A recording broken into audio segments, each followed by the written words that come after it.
Hello, মেলা থেকে যে কানেরগুলো কিনেছিলাম সেগুলো তো দেখানো হয়নি আপনাদেরকে। চলুন সেগুলো আপনাদের সাথে শেয়ার করি। এইটা নিয়েছিলাম, এটা কালো রঙের স্টোন দিয়ে, আর আর এগুলো হচ্ছে এমনি স্টোন দিয়ে ওয়ার্ক করা আছে, নিচে একটা কালো রঙের স্টোন দেওয়া আছে।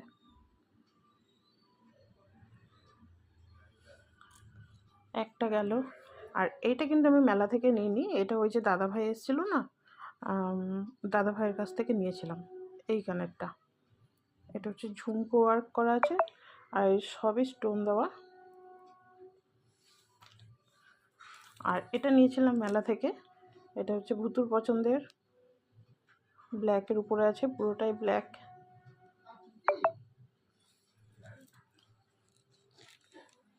এটাও নিয়েছিলাম মেলা থেকে, নিচে হচ্ছে পার্লের